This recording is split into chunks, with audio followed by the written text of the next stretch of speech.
തന്നെയാണ്. അത് കഴിഞ്ഞ് നമ്മൾ നേരെ DGP ഓഫീസിലേക്ക് പോയി.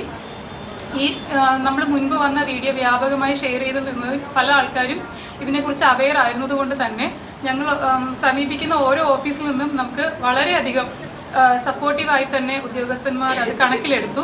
DGP ഓഫീസിലുള്ള സ്പെഷ്യൽ വിങ്ങിലുള്ള ഉദ്യോഗസ്ഥർ ഞങ്ങളുടെ പരാതി ക്ലിയറായി ഇരുന്ന് സമാധാനത്തോടെ കേൾക്കുകയും അപ്പോൾ തന്നെ സ്പോട്ടിൽ പോത്തൻകോട് പോലീസ് സ്റ്റേഷനിലേക്ക് വിളിച്ച് അതിൻ്റെ ഒരു നിലവിലെ സ്ഥിതി അന്വേഷിക്കുകയും അതിന്മേലൊരു എൻക്വയറി ആവശ്യപ്പെടുകയും കുട്ടിക്ക് പോലീസ് പ്രൊട്ടക്ഷൻ ആവശ്യമുണ്ടെങ്കിൽ അത് ഏർപ്പാട് ചെയ്തു കൊടുക്കാനും ഞങ്ങൾ കൊടുത്ത പരാതിയിൽ രാജേഷ് MS എന്ന ഒരു ഉദ്യോഗസ്ഥൻ അദ്ദേഹത്തിൻ്റെ അന്യായമായ ഇടപെടലുകൾ ഉള്ളതുകൊണ്ട് അദ്ദേഹത്തെ മാറ്റാനും മറ്റൊരു പോലീസ് ഉദ്യോഗസ്ഥനെ എൻക്വയറിക്കായിട്ട് ചുമതലപ്പെടുത്തുകയും ചെയ്തു.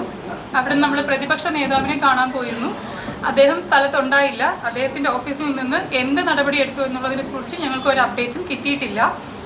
അത് കഴിഞ്ഞ് നമ്മൾ നേരെ സംഭവം നടത്തുന്നതിൻ്റെ ഓപ്പോസിറ്റ് ഒരു കോപ്പറേറ്റീവ് ബാങ്ക് ഉണ്ടായിരുന്നു. അവിടുത്തെ CCTV ഫുട്ടേജ് എടുക്കുക എന്നുള്ള ഉദ്ദേശത്തോടു കൂടി അവിടുത്തെ MDക്ക് ഞാനൊരു റിട്ടേൺ കംപ്ലയിൻറ്റ് കൊടുക്കുകയും തുടർന്ന് തന്നെ അവിടെയുള്ള മാനേജറെ കണ്ട് സംസാരിക്കുകയും ചെയ്തിരുന്നു. CCTV ഫുട്ടേജുകൾ ലഭ്യമാക്കുന്നതിൽ നിയമ തടസ്സങ്ങളൊന്നും ഇല്ലെന്നും എന്നാൽ ഒരു ഇന്റേണൽ കമ്മിറ്റിയോട് സംസാരിച്ച് ഡിസ്കസ് ചെയ്തതിന് ശേഷം ഞങ്ങൾക്കത് ലഭ്യമാക്കാമെന്ന് ആദ്യത്തെ ഒരു നടപടിയിൽ പറയുകയും എന്നാൽ തുടർന്നുള്ള ദിവസങ്ങളിൽ MDയെ കാണാൻ ശ്രമിക്കുമ്പോൾ അദ്ദേഹം ഞങ്ങൾക്ക് കാണാനുള്ള അനുവാദം തരാതിരിക്കുകയും പോലീസ് സ്റ്റേഷൻ വഴി ആ CCTV ഫുട്ടേജ് എടുക്കാൻ ശ്രമിക്കുമ്പോൾ അവരുടെ CCTV ഫുട്ടേജ് കംപ്ലൈൻറ്റ് ഉള്ളതായി പറയുകയും ചെയ്തു.